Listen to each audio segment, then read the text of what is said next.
Do I back you up a little bit more? Is that what I have to do?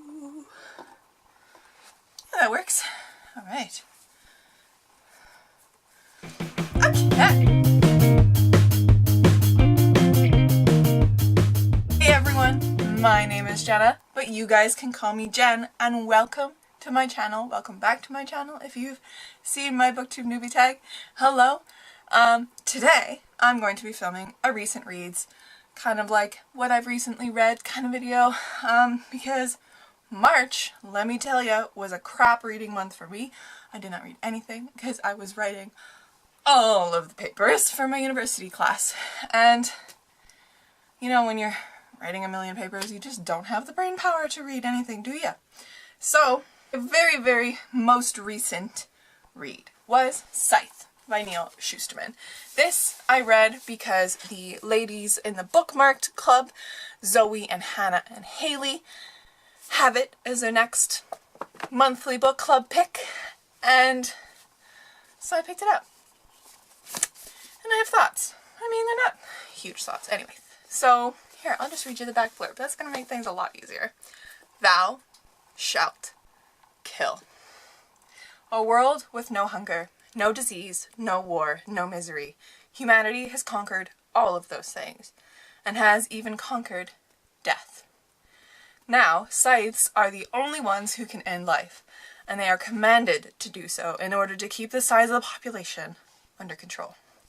So that's like the world's kind of thing, and then we have Citra and Rowan, who are picked to be apprentices to a scythe named Faraday, and they go through that, and there's twists and turns and all that crap. I gave this, what did I give it?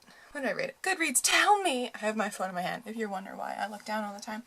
I gave it 4 to 5 stars, but it's like just a 4-star. The beginning part was more of a 3-star read for me. It wasn't that interesting to me. It was mostly just kind of intriguing. It wasn't really keeping me going type of thing. I just wanted to know how it ended, so I kept reading. I wasn't really invested in any of the characters. I didn't really like, I mean, the world was kind of interesting and the concept was kind of interesting, but it was meh for the most part. But then the end kind of picked it up a little bit, and I was like, oh, you know what? It squeaks a 4-star. Why not? Anyway, so that was my latest read. And then I have also read Shatter Me by Tahereh Mafi.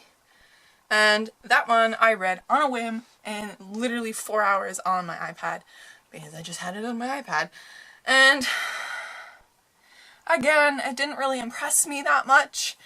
That one I gave a 4-star because it entertained me more than Scythe did, and I was like, okay, well, if it entertains me more than Scythe did, it deserves the same or higher in my head.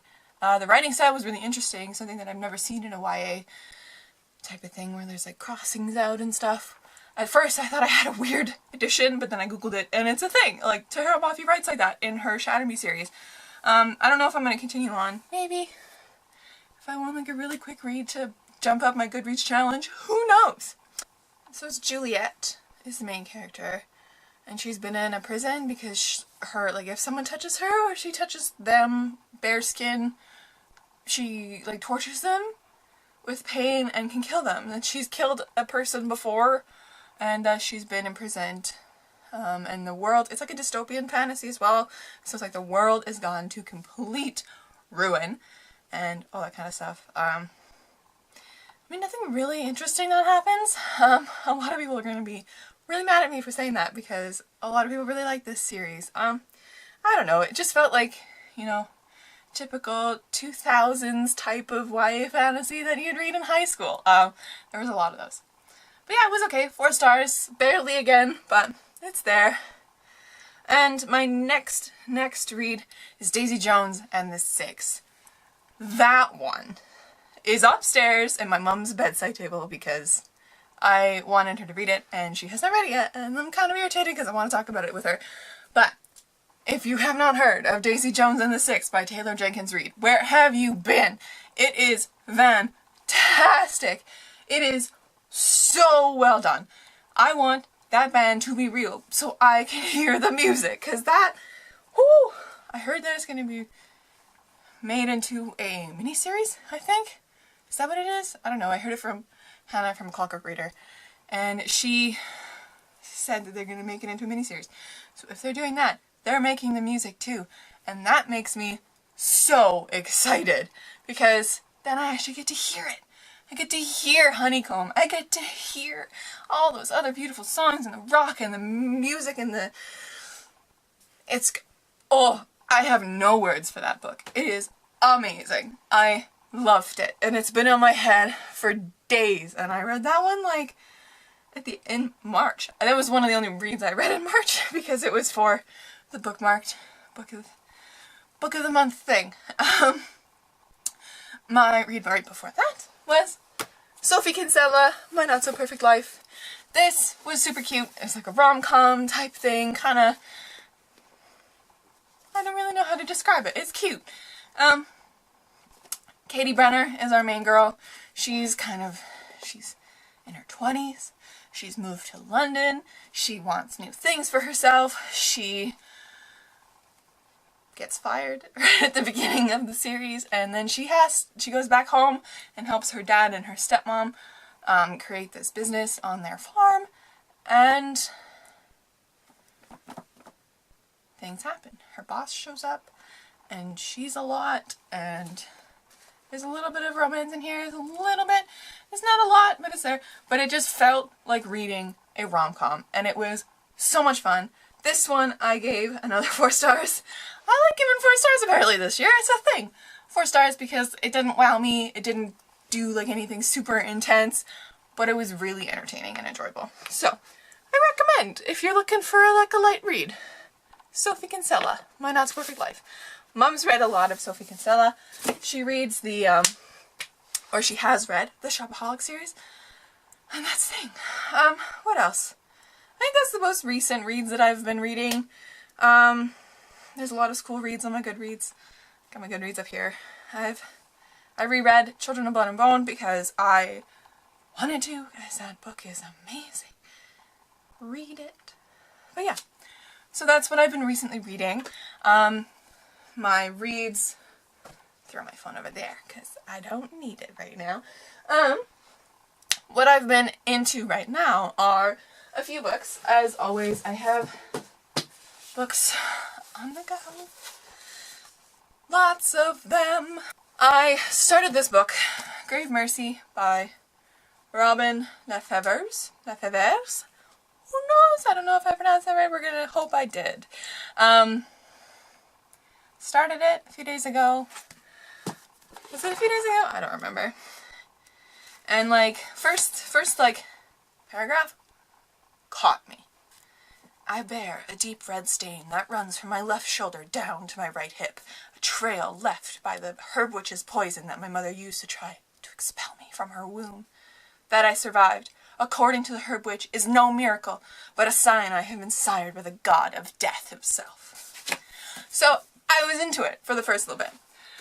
But now, I'm on page 146, and I'm kind of losing interest. I have no attachment to the main character. I don't even remember her name. Ismay. No attachment, really. It's kind of, the writing is a little bit typical YA writing for me. And that kind of hurts a little bit. I don't know. We'll see if I keep going on this one. I might just DNF it, because I have better things to read, you know. Besides that, I have had these two on the go for a very long time. Evelina by Frances Burney, which is a classic novel. This is a Broadview edition. It's gorgeous. I think it's one of the prettier Broadviews, because is this Broadview? Yeah, thank God. A lot of the Broadviews aren't that pretty, but this one is not bad. So I wanted to read this one because I took a Jane Austen class not this past term, but the term before, and it was one of my favorite classes ever. So much fun. And the professor, Pam, one of my favorite professors, she always said that Frances Burney's Evelina is like Pride and Prejudice before Pride and Prejudice was a thing.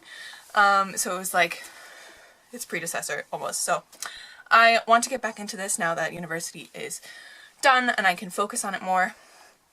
I always read classic books with audiobooks because it keeps me focused, it keeps me going, and the writing can be kind of dense, and I've always done this, especially with Charles Dickens and Jane Austen. Oh, did I hit my neck with a book? Oh, that's so unfortunate. Oh no. Anyways. Evelina. This beast. The Priory of the Orange Tree. Now, let me tell you about this book. I have the dust jacket right here. Look at it.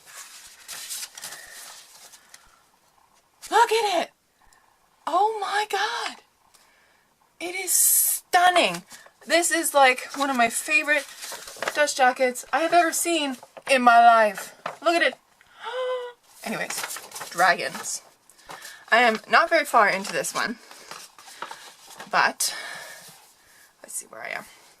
Page 65, because I haven't picked this one up in a long time. And there's like all of this left to read, but super intrigued. Really like the fact that we get the east side of this world and the west side of this world. We get dragons, we get dragon riders, we get people who are in the court, we get the intrigue. And I've heard this is a very good political high fantasy type of thing. It is a standalone fantasy. From what I'm aware, there's nothing else coming out of this, which intrigues me so much because I hate waiting for the next books. So I'm excited to keep going in this one. Hopefully I will be able to do it. Besides those two books, you know what, I think I'm just gonna DNF Grave Mercy. I really am not like super intrigued. I don't want to keep reading it because it's not like calling to me. I do have a few other books on my little pile here that I want to get to eventually. So I think numero uno is Eragon, because I think I tried to read Eragon when I was younger and I just wasn't into it. It didn't catch my eye. You know what? I was probably on my Harry Potter slump because that series put me in like a 6-year slump when I was little. It was not fun because I was comparing everything to Harry Potter. I was like, nothing's gonna be as good as Harry Potter. Why am I wasting my time reading? And then it's fine, I got over it. But Eragon, I'm gonna try it because one of my really good friends from Bookstagram told me to read it. It's on my list. So there's that one. Yeet it over there. I also have the 5th season by N.K. Jemisin, which was recommended by 2 people, I guess. Reagan read it. Reagan from Peruse Project read it recently, and I'm really interested in this because it also is expanding my repertoire of adult fantasy, because I need to get to that. And I also have Red Rising by Pierce Brown that I've heard very little about, but what I have heard is very good. I have no idea what it's about, so I'm going to go into it blind. I have 2 books that I bought yesterday at my university when I went for my exam because I had a credit from a bookstore that I just decided to spend on books, because what else are you going to spend it on, right? I have City of Brass by S.A. Chakraborty. Is that how you say it? Chakraborty? I don't know. I've heard really good things about this series. And there's Kingdom of Copper. That's just come out in paperback as well, which is the next one, I think. I have no idea. That one as well I want to read. And I also have Vicious by V.E. Schwab, because I am very behind on the V.E. Schwab train. Alright, so that's it for me on this end of things. Make sure to like, comment, and subscribe down below to become a part of Jen's Bookshelf family. I don't know when I post videos. Well, hopefully it's weekly. I'm gonna put this down before I kill myself. Before I hurt my toes, because my toes are very precious to me. So yeah, thanks for watching, everybody. Stay kind and keep on reading. Bye. Okay, let's see if I can do this. I'm gonna go pile the books.